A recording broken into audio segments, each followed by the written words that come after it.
안녕하십니까. 애동닷컴 운영자 강쌤입니다. 자, 이번 시간에는 2024년 제4회차 공전행동기계 기능사 필답형 보건 문제 한번 보겠습니다. 자, 문제 1번 다음 회로도를 보고 아래 동작 설명의 물음에 답하시오. 단 MC, PL 위주로 설명할 것 이렇게 되어 있습니다. 자, MC는 마그네틱 컨택터였고 PL이라는 거는 요것도 램프인데 처음 보시는 분들 있을 수도 있죠. 그래서 PL이란 것은 파일럿 램프의 약자입니다. 그래서 파일럿 램프 PL 이렇게 부른다라는 거 알아두시면 되고요. 그래서 우선은 회로도를 전반적으로 살펴보자면 부하 측부터 봅니다. 자, 여기 보니까 EOCR 이렇게 돼 있어요. 요거 뭡니까? 일렉트릭 오버커런트 릴레이죠. 그래서 요걸 다른 말로 전자식 과전류 계전기 이렇게 부르는 겁니다. 자, 그래서 일렉트릭, 전자식, 오버커런트, 과전류, 릴레이, 계전기죠. 그래서 그대로 해석하면 전자식, 과전류, 계전기가 됩니다. 그래서 EOCR 같은 경우에는 과거 동영상 문제에서 부속을 보여주고서 명칭을 쓰고 혹은 뭐 역할을 쓰시오 이런 식으로 나왔었단 말이에요. 그래서 이후에 문제 중에서도 EOCR 사진을 보여주고 뭐 명칭을 물어볼 수도 있는 거니까 여러분들 요 생긴 형태의 사진까지 잘 보시고 대응을 좀 해주시면 좋을 것 같습니다. 그래서 요 EOCR은 조금 이따가 제가 좀 더 상세하게 다뤄드리고요. 그 뒤에 보니까 플리커 릴레이. 그래서 플리커 릴레이는 뭡니까? 전멸 신호죠? 붙었다, 떨어졌다, 붙었다, 떨어졌다. 주로 보면 자동차 그 깜빡이라든가 아니면 신호등 전멸 신호에 사용하는 릴레이다. 이렇게 생각하시면 됩니다. 자, 그 다음 여기 보시면 YL, 옐로우 램프가 되고요. 그 다음에 MC1, PL1, PL 뭡니까? 파일럿 램프죠? 램프1, MC2, 그 다음 파일럿 램프2 이렇게 보시면 됩니다. 자, 그리고 접점들은 여기 보니까 EOCR 접점이 있는데 요 전체가 한 세트죠? 그래서 EOCR 이렇게 B접점에 붙어 있다가 동작하게 되면 이런 식으로 옮겨 붙는 겁니다. 그래서 여기 좌측에 있는 게 공통 접점이라 해서 커먼 C접점이 되고 여기 노말 상태에 붙어 있는 게 B접점이 될 거고 그 노말 상태 떨어져 있는 게 여기 A접점입니다. 그래서 평상시엔 이렇게 있다가 과전류 걸리면 이렇게 옮겨 붙는 겁니다. 흔히 우리가 트립됐다 이렇게 부릅니다. 그리고 PBS3가 있고요. 그 다음 MC 접점, MC2 접점, 그 다음 PBS1에 A 접점, 그 다음 MC1 A 접점, 그 다음에 LS1, LS2가 있는데 LS라는 건 리미트 스위치입니다. 그래서 LS1을 B 접점으로 썼고 LS2를 A 접점으로 썼고요. 그 다음에 여기 MC2 A 접점도 있구나. 이렇게 보시면 됩니다. 그리고 요 회로도에 조금 특이한 점이라 할까요? 그런 점은 뭐냐면은 보통 보면 PBS1, PBS2, PBS3 이런 식으로 순서대로 가는데 이번 회로도에서는 PBS2는 보이지 않았다라고 합니다. 그래서 보니까 PBS1이 있고요. PBS3는 있는데 PBS2 대신에 그냥 리미트 1, 2로 대체를 한 것 같습니다. 사실 회로도라는 거는 그리는 사람 마음이니까 아 그런가 보다 하고 보시면 되는 거죠. 자, 그래서 우선 문제 풀기 전에 요 EOCR에 대해서 간략하게 좀 설명을 드린다면 자, 동작 설명 잠깐 보시면 제일 첫 번째 줄에 전원 투입 시 EOCR 전원이 ON한다 라고 돼 있죠. 그래서 요 동그란 부하측이 뭡니까? 전원부가 되는 겁니다. 그래서 저쪽 좌측에 생략돼 있지만 차단기를 딱 올리게 되면 전원이 아래서도 들어오고 위에서도 들어오는데 아래는 원래 들어오는 거고 위쪽에는 접점이 아무것도 없으면 어떻게 돼요? 전원이 이렇게 투입이 바로 되는 거죠. 그러니까 차단기를 올리게 되면 EOCR 전원이 바로 ON 하게 되는 겁니다. 그러면 의문점이 좀 생기죠. 쌤, EOCR 이 전원 작동하면 B접점 떨어지고 A접점 붙지 않나요? 그러니까 트립되지 않나요? 이렇게 여쭤보실 수 있는데 EOCR은 전원이 투입된 상태에서 별도로 센싱을 하게 됩니다. 그 말은 무슨 말이냐면은 저쪽 좌측에 있는 회로를 제가 가지고 와서 한번 그려보겠습니다. 우선은 여기에 인버터 모터라는 게 설치가 될 것이고 그 위에 보통 보면 이렇게 해가지고 접점이 이런 식으로 설치가 되죠. 자, 이렇게 설치됩니다. 그래서 요 접점이 통상적으로 MC라고 보시면 됩니다. 그래서 MC 여기 부하측에 MC 전원이 딱 ON 되게 되면 얘들이 타다닥 붙는 거죠. 붙으면서 모터를 돌립니다. 자, 그럼 이때 위쪽에다가 별도의 EOCR을 설치합니다. 그리고 전원 선을 이렇게 연결하고요. 위쪽으로 이렇게 연결합니다. 위쪽으로는 RST33상이 들어오게 되는 거고 여기 있는 EOCR이 센싱을 하는 겁니다. 그래서 이 녀석이 뭐예요? 센서의 역할이 되는 거죠.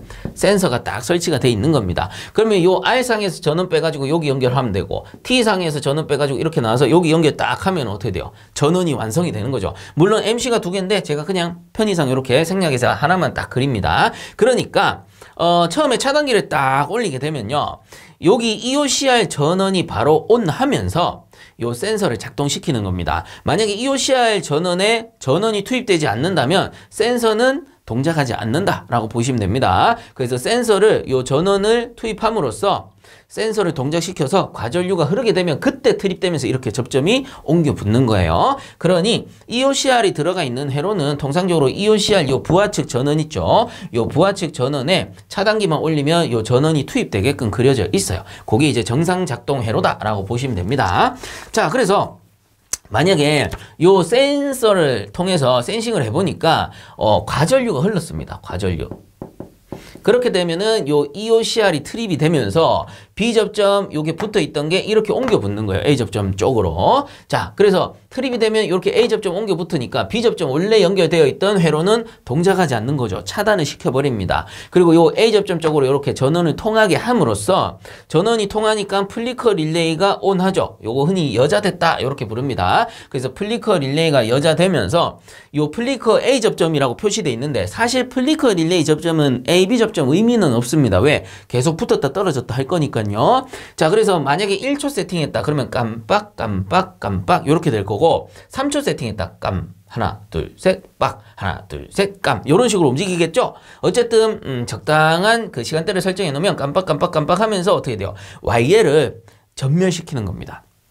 그래서 YL이 전멸이 된다라는 거를 외부의 운전자가 본다면 지금 회로에 과전류가 흘렀구나, 뭔가 문제가 생겼구나 하고 가서 어떻게 합니까? 장치를 수리하고 나서 요게 수동복귀죠. 그 말은 무슨 말이냐? 이 자동 트립 수동복귀입니다. 이게 트립되면 이렇게 탁 떨어지는데 리셋 버튼을 누르기 전까지는 얘가 이렇게 다시 정상 상태로 되돌아가지 않아요. 그 왜 그럽니까? 요게 딱 떨어졌다는 건 문제가 생긴 거니까 점검 후에 그 문제가 제거가 되면은 다시 리셋 버튼 눌러서 이렇게 트립을 해제해라, 요런 뜻이라고 보시면 돼요. 자, 그래서 기본적인 요 EOCR 그 회로의 동작 상태도 잠깐 살펴봤습니다. 그래서 요것도 잘 이해를 하시고요. 이후에 EOCR 관련해서 물어볼 수도 있는 거죠. 그래서 이렇게 이해를 하시면 되고, 자, 그러면 이제 문제로 돌아가서 처음부터 한번 읽어봅시다. 전원 투입 시 EOCR 전원이 온한다. 여기 전원이 온하게 되고 센서가 동작하기 시작하는 겁니다. 그 상태로 이제 정상 상태라고 보고 우리는 해석을 해야 됩니다. 자, EOCR에 뭐 동작했다 이런 얘기는 없으니까요. 자, 그래서 이 상태에서 정상 동작한다면 전원 투입하면은 자, 차단기 올렸습니다. 그 위쪽이 인라인이고 아래쪽이 아웃라인이다 라고 한다면 아웃 쪽에 전원이 이렇게 다 투입이 될 겁니다. 다 이렇게 투입이 되고, 그 다음에 인라인 쪽에 전원이 이렇게 투입돼서 EOCR 쪽에 전원이 온하게 되고요. 그 다음에 요건 B접점이니까 요렇게 통과, B접점이니까 통과하게 되는 겁니다. 그래서 EOCR 정상 상태라고 지금 가정하고 봐야 되는 거예요. 별도로 문제에서 EOCR이 트립됐다, 과전류가 흘렀다 이런 말이 없으면 그냥 정상 상태다 라고 보시면 됩니다. 그래서 여기서 이제 B접점이니까 전원 통하고 B접점이니까 전원 통합니다. 나머지 접점들은 A접점이니까 더 이상 동작은 없습니다. 자, 그 상태에서 우리는 PBS1을 눌러야 되겠죠. 그래서 동그라미 1번 문제, PBS1을 누른다면 요게 요렇게 붙겠죠. 붙으면서 전원이 쭉 타고 내려가서 요렇게 인가가 됩니다. 그럼 MC1이 여자가 될 거고요. 그 다음 PL1이 온하게 될 겁니다. 자, 그래서 여기서 이제 제가 여자라는 말을 썼는데 앞으로는 요거 이제 자주 쓸 겁니다. 여자 되었다, 이 말은 무슨 말이냐면 MC1이 온했다, 즉 릴레이가 온하는 거를 여자 됐다 라고 하는 겁니다. 이게 이전에 제가 산업기사 설명할 때는 한번 설명을 드렸었는데 모니터링 해보니까 기능사에서는 설명한 적이 없더라고요. 그래서 여기서 한번 설명을 합니다. 자, 그래서 여자 되었다 라는 거는 뭐 MC뿐만 아니고 모든 릴레이, 계정기에 속하는 얘기입니다. 그래서 플리커 릴레이 온 하는 것도 여자 되었다 이렇게 부를 수 있는 거예요. 즉 전원부 코일에 전원이 인가가 되면 동작하잖아요. 그래서 전원부에 전원이 인가되는 거를 우리는 여자 되었다 라고 합니다. 앞으로는 전원이 온했다 라는 것보다는 여자 되었다 라는 말로 고쳐 쓸 거예요. 그게 이제 서술형에서는 그게 좀 더 깔끔하게 작성이 되더라고요. 그래서 이 말이 무슨 말이냐면은 여자가 힘쓸 여자에 자석 자자입니다. 자, 그 말은 뭐냐면은 자석에 힘을 쓸 수 있다라는 거죠. 그 왜 그러냐? 우리 MC와 릴레이 같은 경우에는 전자석이죠. 전자석. 그러니까 전원부에 전원이 인가가 되면 전자석, 자석의 형태를 띠는 겁니다. 그러면서 전자석이 되면서 A접점 붙어주고 B접점 떨어져서 유지가 되는 거죠. 그리고 만약에 전원이 끊어지면 자석의 힘을 잃으니까 A접점은 열려있는 상태, B접점은 붙어있는 상태로 노말 상태로 되돌아가는 겁니다. 자, 그래서 MC의 전원이 켜지는 거를 여자되었다 이렇게 해석하고요. 만약에 플리커 릴레이 또는 그냥 릴레이의 전원이 켜졌다라는 것도 여자되었다 이렇게 해석하시면 됩니다. 그럼 쌤 꺼지는 건 어떻게 됩니까? 자, 오프하는 거는 소자되었다 이렇게 부릅니다.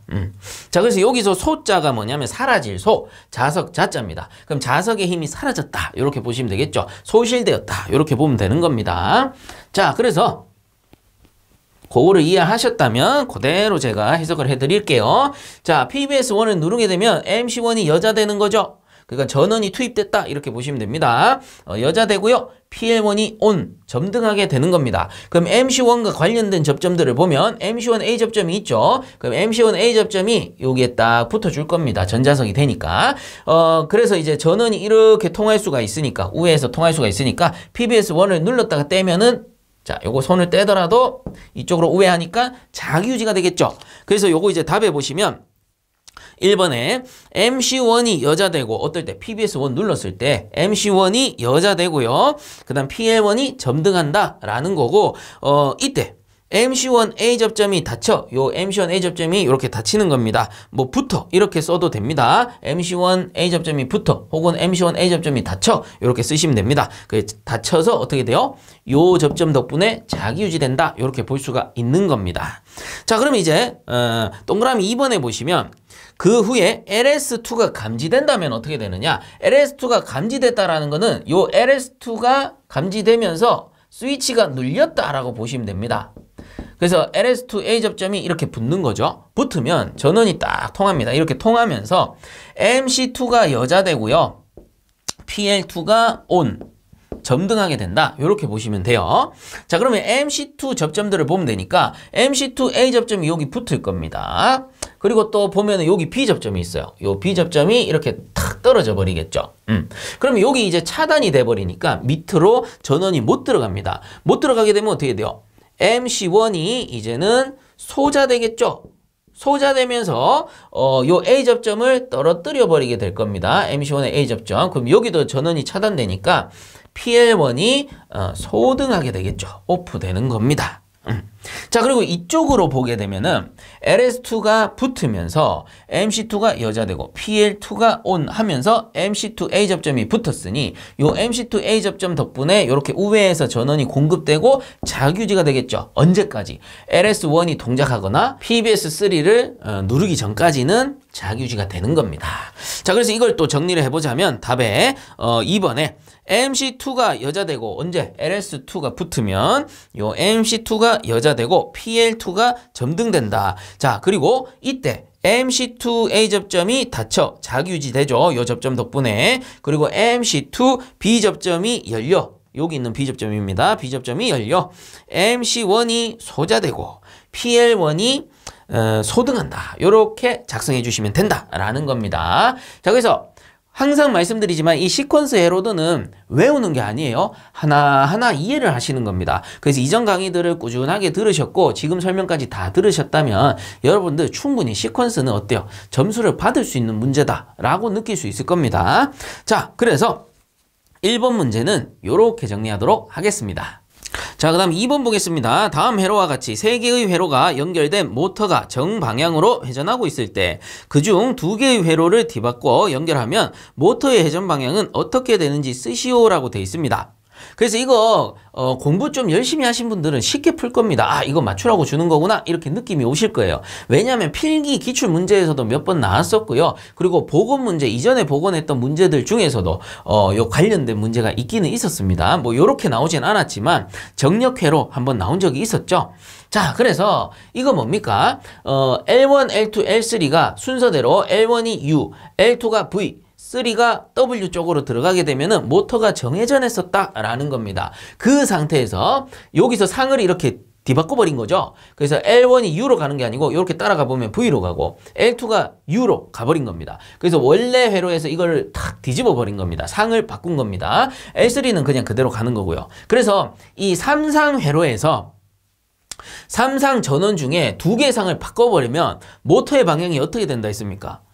뒤바뀌어 버린다 라고 했었죠. 그러니까 정회전 하던 모터가 2개의 상을 바꿔버리면 거꾸로 이렇게 돌아간다 라고 하고 우리는 뭐라 합니까?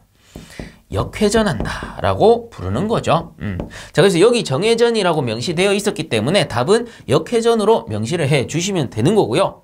혹여나 이제 질문 올라온 게 쌤, 역방향이라 적어도 됩니까? 그것도 맞겠죠, 당연히. 그래서 채점까지 딱 읽어보고 개념적으로 그 써놓은 게 맞다면 맞다고 해줍니다. 항상 말씀을 드리지만 이 필답형은 받아쓰기가 아니에요. 의미가 통한다면 답으로 인정이 되는 겁니다. 자, 그렇기 때문에 2번 문제의 답은 역회전이 되겠습니다. 자, 그 다음 3번 보겠습니다. 아래 사진을 보고 해당 부품의 명칭을 쓰시오 라고 되어 있습니다. 자, 해당 부품의 명칭 뭡니까? CM 어댑터가 되죠? 자, 그래서 요거 이전에 우리 산업기사에서 한번 나왔었는데, 산업기사 요게 봅시다. 23년도 2회차에 5번 문제로 나왔습니다. 5번 문제. 자, 그래서 요 산업기사 보건 문제 여러분들 한번 보시고 오시면 좋을 거예요. 왜냐하면 산업기사에서 출제될 때는 요 부품을 보여주고 부품의 나사산을 기준으로 했을 때의 도시기호까지 그려라 라고 했었거든요. 그래서 그거 참고해서 한 번 더 보시고, 기능사에서는 그냥 명칭만 물어본 것 같습니다. 그래서 이번 문제의 답은 CM 어댑터가 되고, 이 CM 어댑터라는 거는 한쪽에 동관을 끼워서 용접을 하게 되고 다른 반대쪽에는 나사산이 있죠. 여기에는 테프론을 감아서 나사 이음새에 체결할 수 있게끔 하는 이음새였습니다. 그래서 주로 보면 뭐 강관용, 엘보, T, 소켓에다가 요 동관을 이음할 때 주로 사용을 했었죠. 자, 그래서 3번 문제 답은 CM 어댑터가 되겠습니다. 자, 그 다음 4번 문제. 다음 그림에서 보여주는 압축기는 왕복동식 압축기다. 밀폐 구조에 따른 압축기의 종류를 쓰시오 라고 되어 있습니다. 자, 그래서 이거 과거 동영상 복원 문제에서 요거를 이제 동영상으로 보여주고 그 형식에 따른 이름을 쓰시오, 요런 문제가 있었습니다. 자, 근데 이번에는 사진으로 보여줬고 필답형의 경우에는 흑백 사진으로 나온다라는 거를 고려해서 봐주시면 좋을 것 같습니다. 자, 그래서 우선은 답부터 알려드리면, 자, 첫 번째 요 압축기는 이제 밀폐 구조에 따라서 써라 라고 했기 때문에 그 구조만 씁니다. 요거는 이제 개방형이죠. 개방형 압축기라고 보시면 되고, 그 다음에 두 번째는 요건 반밀폐형 압축기라 보시면 되고, 그 다음에 세 번째 나온 게 여기 이제 밀폐형입니다. 밀폐형.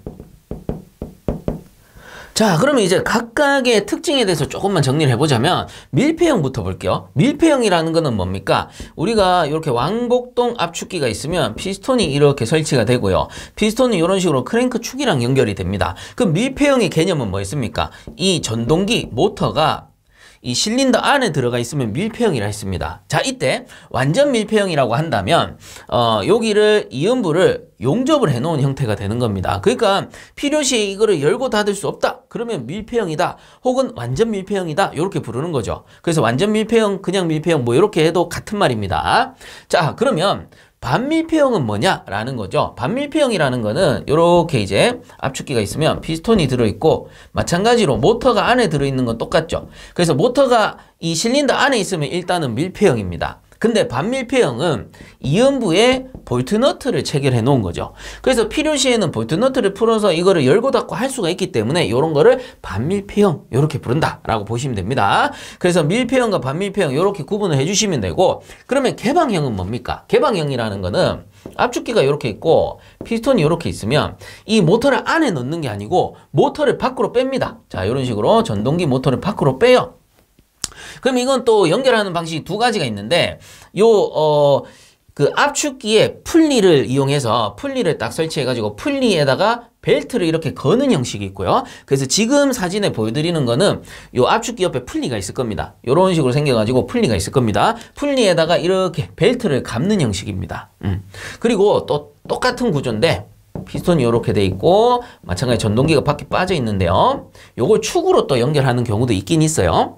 자, 그래서 개방형이라는 건 결국은 의미가 뭡니까? 이 전동기가 실린더 안에 있는 게 아니고 밖에 빠져 있으면 그거를 개방형으로 본다라는 거고, 요 사진을 기준으로 하자면 요 사진은 벨트 구동 형식입니다. 바깥쪽에 풀리가 빠져 있는 게 보이실 거예요. 자, 그래서 요렇게 정리를 좀 해주시면 될 것 같습니다. 자, 4번 문제 요렇게 정리하도록 하겠습니다. 자, 그 다음 5번 보겠습니다. 동관용 공구를 5가지 쓰시오 라고 되어 있습니다. 자, 그래서 답을 하나하나 한번 보면은 첫 번째 플레어링, 툴 세트라는 게 있죠? 툴 세트. 자, 그래서 이 플레어링 툴 세트라는 거는 플레어 이음을 하기 위해서 동간 끝을 어떻게 나팔 모양으로 성형하는 공구다라고 보시면 됩니다. 그래서 동간 끝을 이런 식으로 나팔 모양으로 벌려가지고 플레어 너트를 이렇게 꽂게 되고 플레어 볼트를 반대쪽에다가 요런 식으로 이음을 하는 형식이죠. 요렇게 해서 이음하는 형식입니다. 자, 그럼 이게 볼트 너트다 보니까 여기에 나팔 모양의 동간을 걸고 이 볼트 너트를 꽉 조이면 어떻게 되는 거예요?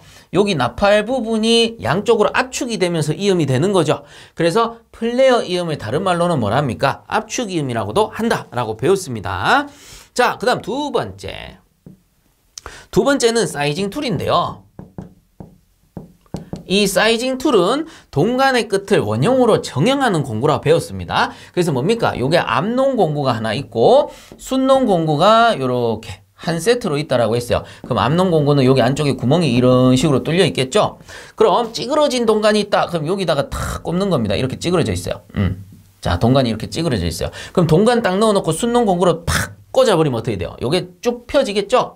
그래서 찌그러진 동간을 원형으로 되돌리는 공구, 동간 끝을 원형으로 되돌리는 공구 하면은 사이징 툴 요런 게 있었고요. 그 다음 세 번째 익스펜더가 있습니다. 익스펜더인데 요거를 익스펜더라고도 하고 다른 말로 뭐랍니까? 동간용 확강기라고도 부릅니다. 동간용 확강기.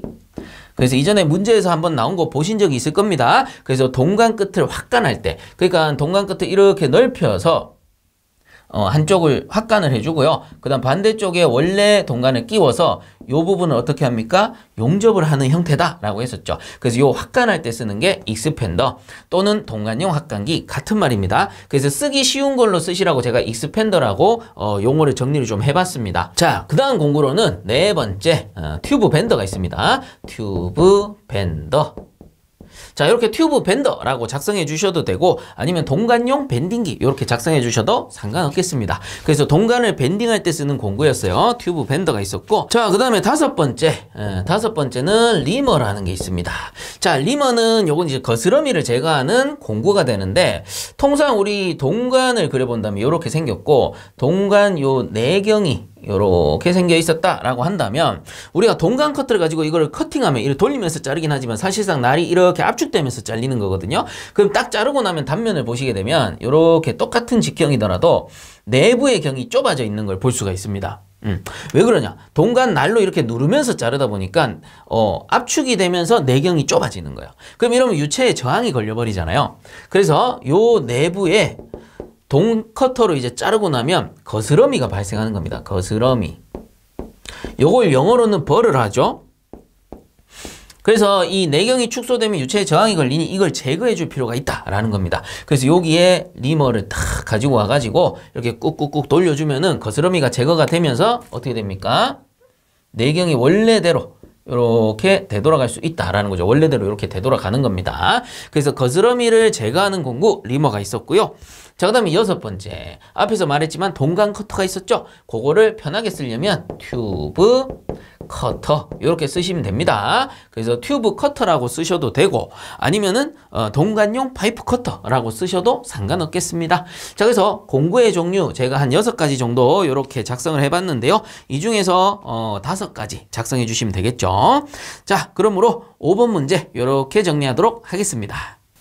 자, 그 다음 6번 보겠습니다. 다음 보기를 참고하여 냉매의 지구온난화 지수 GWP가 작은 것부터 큰 순서대로 알맞은 기호를 쓰시오라고 되어 있습니다. 그래서 보기에서 냉매의 종류를 4가지를 줬고요.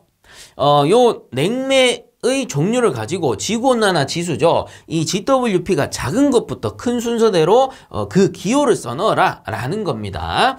자, 그래서 요 문제 나와가지고 제가 GWP 지수를 알아보기 위해서 여러가지 서적과 정보들을 좀 찾아봤습니다. 근데 이게 표시하는 뭐 방법인지 기준인지는 잘 모르겠지만 서적마다 약간의 오차는 있긴 있었어요. 근데 그 오차 범위가 크게 많은 차이가 아니었기 때문에 문제 푸는 데는 전혀 지장이 없었습니다. 그래서 요 GWP 지수를 제가 하나하나 적어 드려 본다면 요 R22 같은 경우가 GWP가 1760 혹은 1810으로 표시가 되었고요. 그 다음에 R134A 같은 경우가 1300 또는 1430으로 표시가 되었습니다. 그 다음에 R404A 같은 경우가 요게 3922로 표시가 되었고요.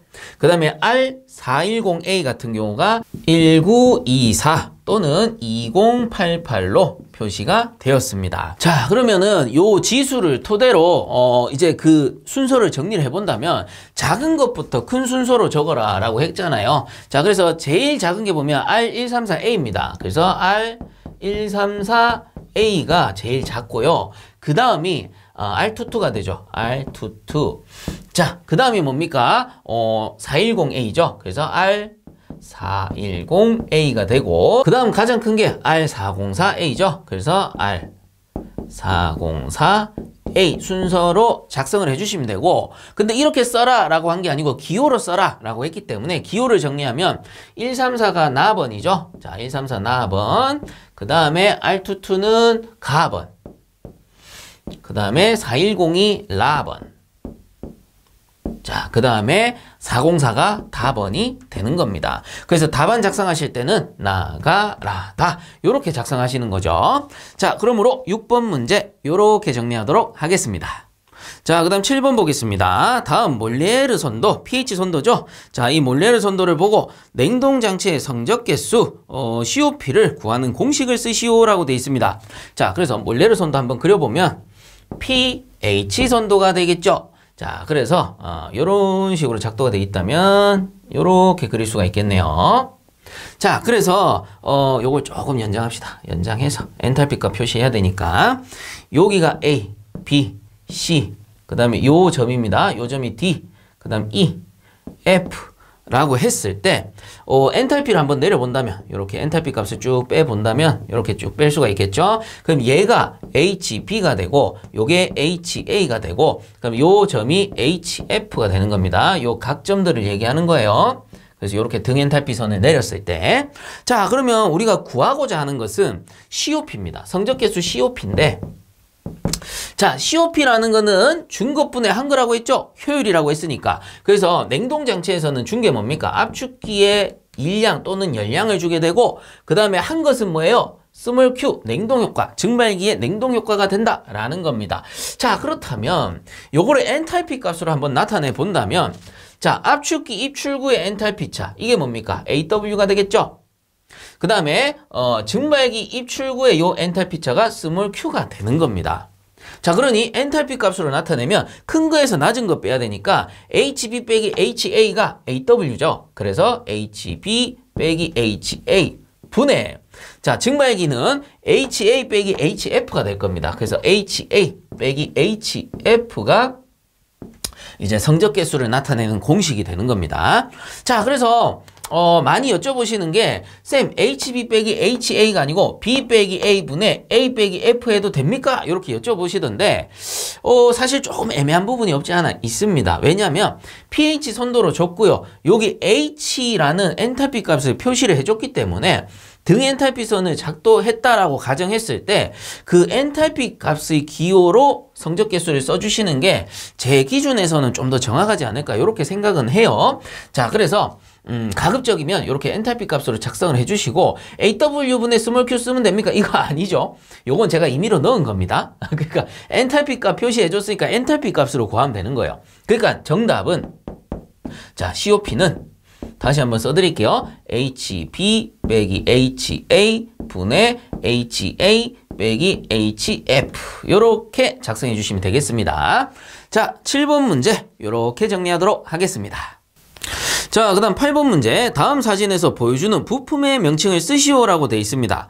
자, 그래서 이 부품의 명칭 뭡니까? 누름 버튼 스위치죠. 그래서 문제 자체는 크게 어렵지 않은데 좀 헷갈려들 하시는 분들이 계시더라고요. 자, 그래서 제가 스위치를 좀 준비를 해 봤습니다. 그래서 요게 이제 누름 버튼 스위치고 뭐랑 헷갈리시느냐? 요 조각형 스위치 있죠. 그래서 조각형 누름 버튼 스위치 요렇게 부르는 건데, 자, 조각형 같은 경우에는 앞쪽에 램프가 들어 있어요. 그래서 요거는 이제 램프를 점등시킬 수도 있고 스위치의 역할도 할 수 있는 그러한 스위치다라고 보시면 되고, 이번 문제에 나온 거는 그냥 말 그대로 요런 스위치입니다. 누름 버튼 스위치. 누르기만 하는 거. 램프는 없고 그냥 스위치의 역할만 하는 요런 스위치였다라고 하는 의견들이 더 많아서 제가 요걸 답으로 채택을 한 건데, 어쨌든 간에 이게 사실상 현장에 계신다거나 아니면 시퀀스 회로를 조금 꾸며 보신 분들이라면 누름 버튼 스위치다 아니면 조광용 누름 버튼 스위치다 이렇게 바로 알아볼 수가 있는데, 사실 그냥 책으로만 공부하신 분들은 좀 헷갈릴 수 있습니다. 그래서 제가 차이점을 좀 알려드리면, 사실 요 색깔들은 다양하게 있어요. 그래서 그거는 뭐 크게 다룰 필요 없을 것 같고, 그냥 누름 버튼 스위치입니다. 그냥 누름 버튼 스위치 같은 경우에는 뒤쪽에 단자가요 총 하나 둘 셋 네 개가 있습니다. 선을 연결할 수 있는 단자. 그래서 여기 위에 있는 게 NO 노멀 오픈이라고 해가지고 A 접점이 되고, 그 밑에 있는 게 NC라고 해서 B 접점, B 접점이 되는 겁니다. 그래서 요거 두 개를 A 접점으로 잡아 쓰고, 아래쪽에 있는 접점 두 개를 B 접점으로 잡아서 우리가 스위칭 할 때 필요 접점을 사용을 하는 겁니다. 그리고 얘 같은 경우에는 램프가 없기 때문에 그냥 이런 식으로 두 개 한 짝, 두 개 한 짝 해가지고 두 쌍의 접점이 존재한다라고 보시면 되고, 자, 이 조광용 누름 버튼 스위치 같은 경우는 앞쪽에 요 스위칭 하는 단자가 있습니다. 마찬가지 두 개에서 네 개가 있어요. 그래서 이렇게 눌러보면 아는데, 누르기 전에는 위에 붙어 있고 누르면 아래쪽에 붙습니다. 그 말은 위쪽에 있는 두 개가 B 접점이고 아래쪽에 두 개가 A 접점 역할을 한다는 거예요. 그러면 여기 앞에 있는 램프는 어디 있습니까? 요거를 이렇게 뒤집어 보면은 여기 밑에 램프 접점이 있다라는 겁니다. 그래서 단자를 가지고 이렇게 구분을 하시는 방법이 원래는 가장 좋고, 과거에 동영상으로 나올 때는 이런 걸 이제 보여줬기 때문에 우리 쉽게 구분을 했고 컬러도 나오기 때문에 좀 쉬웠습니다. 근데 필다편 같은 경우에는 어때요? 그냥 흑백 사진으로 멈춰져 있죠. 그렇다 보니까 요걸 조금 상세하게 봐야 알 수가 있어요. 자, 그래서 이거는 어쩔 수가 없습니다. 많이 보시는 수밖에 없어요. 그러니까 인터넷에서 그냥 일반 누름 버튼 스위치 한번 검색해서 보시고요. 조광용 누름 버튼 스위치 검색해서 꼭 눈에 익혀 두시기 바랍니다. 이후에 이런 게 나오더라도 헷갈려서 틀리는 일이 없으시도록 그렇게 구분을 좀 해주시면 좋을 것 같아요. 자, 어쨌든 간에 이번 문제 8번 문제에서는 일반 누름 버튼 스위치가 답이 된다라고 결론을 내렸습니다. 자, 8번 문제 요렇게 정리하도록 하겠습니다. 자, 그 다음 9번 보겠습니다. 다음은 여름철 공기조화기 AHU에서의 상태 변화로 혼합 공기가 냉각 코일과 제열 코일을 거치는 과정이다. 냉각, 제열 변화 과정에 따른 상태량의 변화를 갈로 안에 쓰시오라고 돼 있는데요. 밑에 보시면 이제 비워진 갈로가 보이실 겁니다. 근데 저는 싹 다 쓰려고 그냥 갈로 표시하지 않았어요. 왜 그러냐? 이해를 한번 해보려고 그럽니다. 여러분들도 이걸 그냥 답만 보시는 게 아니고요. 직접 습공기 선도를 그리면서 이해를 해보셔야 돼요. 그러면 이 관련된 문제는 웬만하면 다 푼다라는 거죠. 자, 그래서 습공기 선도를 한번 그려본다면, 자, 요런 식으로 한번 그려보고요. 이게 습공기 선도는 TX 선도죠, 기본적으로. 그래서 문제에서 주어질 때는 여기 포화선을 그리지는 않았습니다. 근데 저는 포화선을 그려놓고 시작할 거예요. 그게 편합니다. 자, 그래서 이렇게 두고 이제 한번 알아볼 건데, 지금 문제의 조건은 여름철이라 했습니다. 그렇다면 여기 외부에서 들어오는 거 아웃에어라 하고, 실내에서 이렇게 리턴되는 실내 내기를 리턴에어 RA라고 한번 적어볼 수 있겠죠. 그러면 여름철이기 때문에 저 아웃에어 외기 공기는 어때요? 고온 다습할 겁니다. 그러면 온도가 높은 이쪽에, 그리고 X 절대 습도가 높은 이쪽에 어딘가 위치를 할 겁니다. 그래서 대각선 우측에 아웃에어가 위치를 하게 되겠죠, 자연스럽게. 그리고 리턴에어라는 거는 지금 냉각을 하고 있는 상태이기 때문에 아웃에어보다는 상태선이 좌측이면서 아래쪽에 형성이 될 겁니다. 그래서 이런 거를 리턴에어라고 표시를 해봅시다. 그럼 얘들 두 개가 이렇게 만나게 될 겁니다. 왜? 여기서 들어오고 여기서 들어오니까 여기서 믹싱이 되겠죠. 그래서 믹싱된 공기를 믹싱에어라고 표시를 하겠습니다. 그러면 요 아웃에어와 리턴에어의 어디 중간쯤에 믹싱에어가 만들어지겠죠. 혼합 공기가 되는 겁니다. 그럼 이 상태에서 냉각 코일을 탁 통과를 시켜요. 그럼 냉각 코일에서는 어떤 변화가 일어납니까? 냉각을 시키게 되면 자연스럽게 감습이 된다라고 했죠. 이거는 자연현상에 가깝습니다. 왜냐하면 냉각 코일의 표면 온도는 기본적으로 뭐 상온 5도씨이거나 아니면 영하의 온도로 떨어질 수 있어요. 그럼 실내 공기의 온도에 비해서 냉각 코일 표면의 온도는 굉장히 낮은 상태죠. 그럼 자연스럽게 노점 온도 이하로 떨어진다라는 소리입니다. 그렇기 때문에 냉각 코일을 이렇게 지나가게 되면은 자연스럽게 냉각도 되지만 감습도 이루어진다라고 볼 수 있어요. 그러니까 이렇게 두 개가 만나서 혼합 공기가 만들어졌다면 냉각 코일 통과시키면 냉각 감습이 돼야 됩니다. 그렇기 때문에 냉각 감습 좌측 아래쪽 대각선으로 떨어져야 되겠죠. 그래서 이런 식으로 냉각 코일을 지나면서 냉각 감습이 된다. 그러면 이게 뭐가 되는 겁니까? 제열 코일이 없다 치면 이게 서플 에어가 되는 겁니다. 그래서 이 지점을 우리는 서플 에어라고 부르는 거고요. 만약 제열 코일 없다면 바로 리턴 에어 쪽으로 돌아가는 겁니다. 서플하고 나서 리턴 시키는 거니까. 근데 우리는 여기에 이제 실내 특성에 따라서 약간의 제열이 필요하다라고 보고요. 요 이제 서플 에어를 이렇게 통과시키게 되면 얘가 이제 서플 에어 다시라고 한번 표시를 해보겠습니다. 그럼 제열 코일이니까 열을 가하잖아요. 그럼 가열되니까 가열되면 제가 어떻게 된다 했어요? 냉각 시에는 냉각 감습이 일어나지만 가열 시에는 그냥 열만 가하게 되니까 요거는 현열 상태에서 변화된다라고 했습니다. 그 말은 무슨 말이냐? 그냥 이렇게 온도만 변하고 절대 습도는 일정한 상태를 보인다라는 거예요. 그러니 이렇게 꺼보면 온도만 이렇게 살짝 올라가는 겁니다. 약간 삐딱한데 이렇게 수평선 상태로 이렇게 그려져야 되죠. 그래서 습도의 변화 없이 온도만 올라간다. 가열하게 되면. 그러니 요 지점이 서플 에어 다시가 될 겁니다. 그럼 요 상태에서 이제 실내로 서플을 하게 되고 이렇게 되돌아가는 형식이 되는 거죠. 리턴 되어지게 되는 겁니다. 자, 요 그림이 지금 문제에 그려져 있는 거고 요걸 번호로서 한번 표시해 보면 자, 이게 1번 요 지점 서플 에어 다시가 2번 그럼 요게 3번 믹싱 에어가 4번이죠. 4번, 5번 지점이 된다라고 볼 수 있습니다. 자, 그럼 요렇게 이제 작도를 해놓고 여기다가 싹 다 한번 그 답을 넣어보자 라는 겁니다. 자, 그렇다면 처음에 변화 과정을 찾아보면 냉각 제습을 찾는 겁니다. 그럼 냉각 제습 뭐예요? 다른 말로 냉각 감습이죠. 냉각 감습이면 여기서부터 이렇게 낮춘 거 요 지점이 됩니다. 그럼 4번에서 1번이죠. 그래서 변화 과정은 4번 지점에서 1번 과정으로 변화하게 된 거고 제열의 경우는 어떻게 됩니까? 제열의 경우는 여기서 봤을 때는 서플 에어를 제열하니까 서플 에어 다시가 됐습니다. 그러니까 요 서플 에어에서 서플 에어 다시가 되는 1번에서 2번 지점이 되겠죠. 그래서 1번에서 2번 지점이 제열 코일을 지나가는 지점이다. 이렇게 보시면 됩니다. 자, 그러면 위에 거부터 완성을 할게요. 냉각 감습, 냉각 제습 상태에서는 공고온도 어떻게 돼요? 공고온도선 이렇게 한번 꺼봅니다. 그럼 온도는 좌측으로 감소했죠. 그러니까 요거는 감소하게 되고요.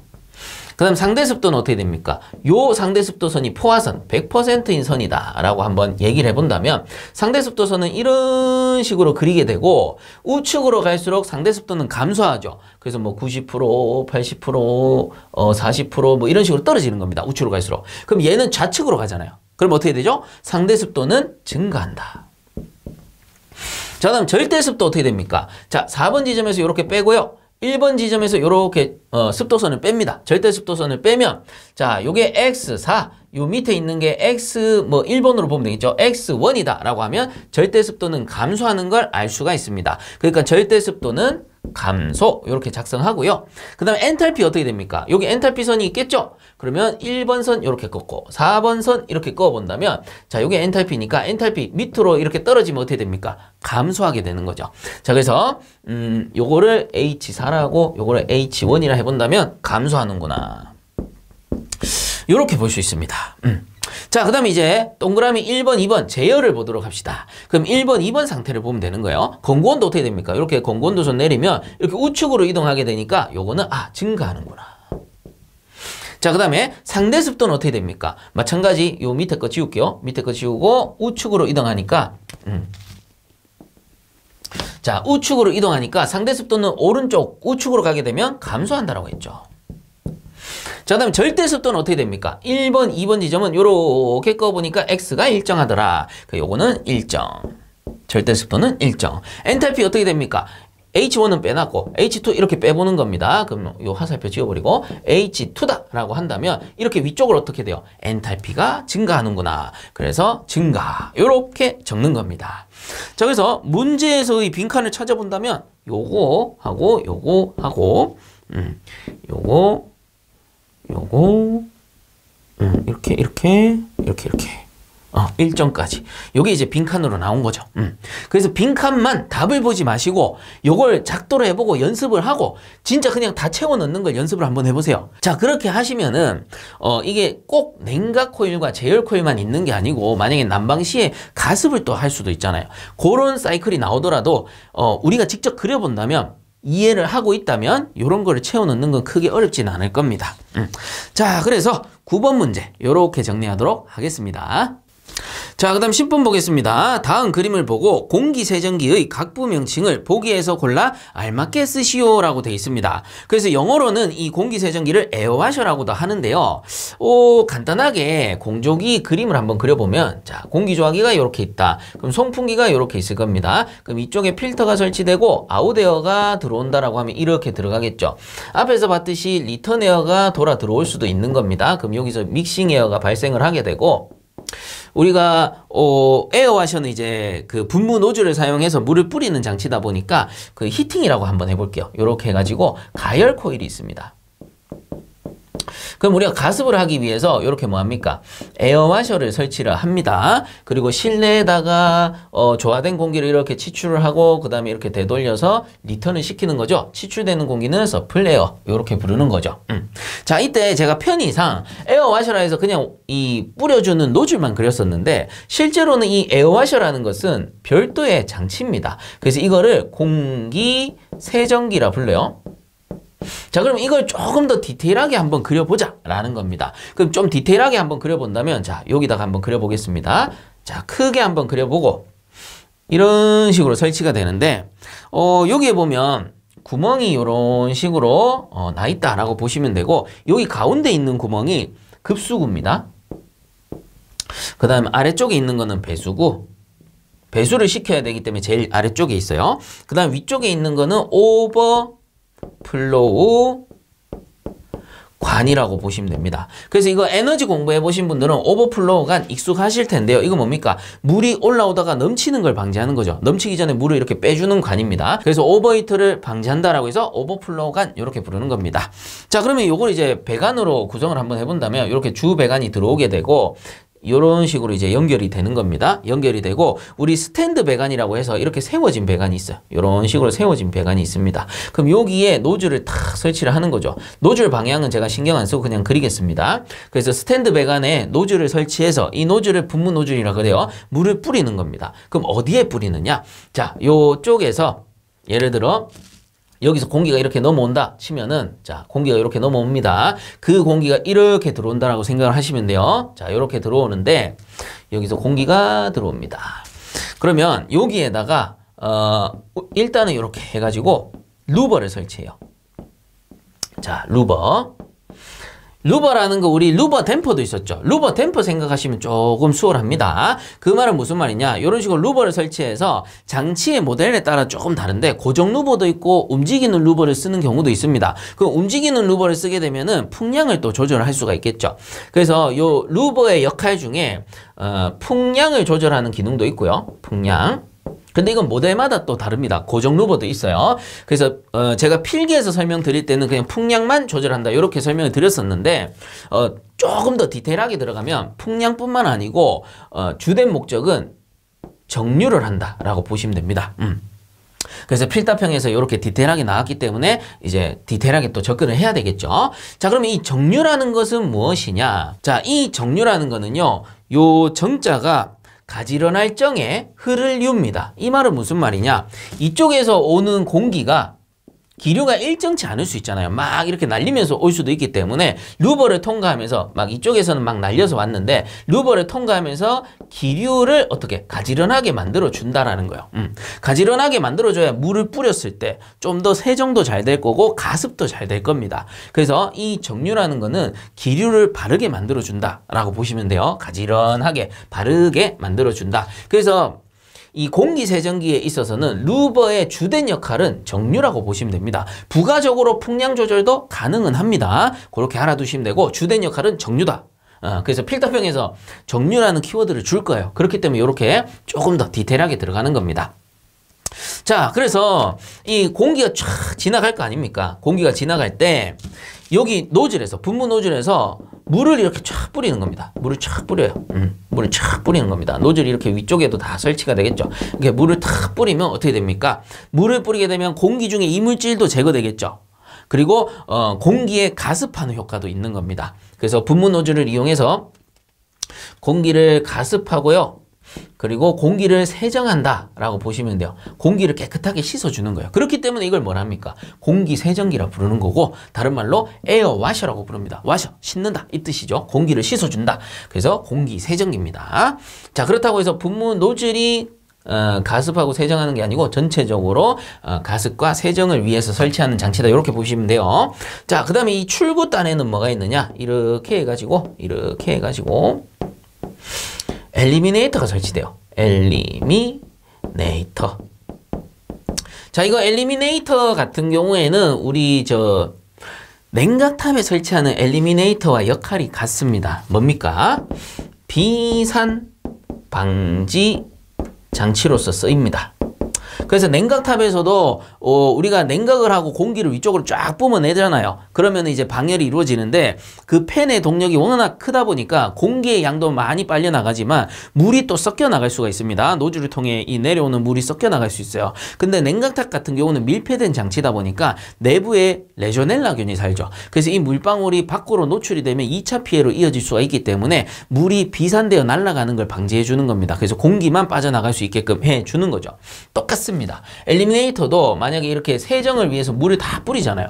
그럼 물방울이 밖으로 못 나가게 해주는 거예요. 막 비산되어서 못 나가게 여기서 물방울은 맺혔다가 다시 되돌아갈 수 있게끔 해주는 거고 공기만 이렇게 빠져나가게끔 해주는 겁니다. 만약에 이 엘리미네이터가 없으면 어떻게 돼요? 공기 중에 물방울이 섞이게 되겠죠.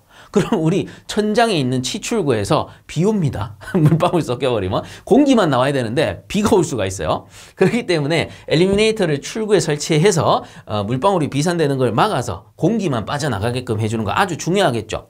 그 외에 엘리미네이터의 부가적인 역할로는 요 기류를 또 잡아주는 역할도 있습니다. 안에서 물을 뿌리면 여기 안에서 또 이렇게 날릴 수가 있잖아요. 그러면 날리다가 엘리미네이터를 통과하면 물방울도 제거되고 기류도 조금 안정되어서 나올 수가 있습니다. 물론 엘리미네이터가 정류작용이 있는 건 아닌데 부가적으로 기류가 조금 안정된다. 이렇게만 보시면 좋을 것 같아요.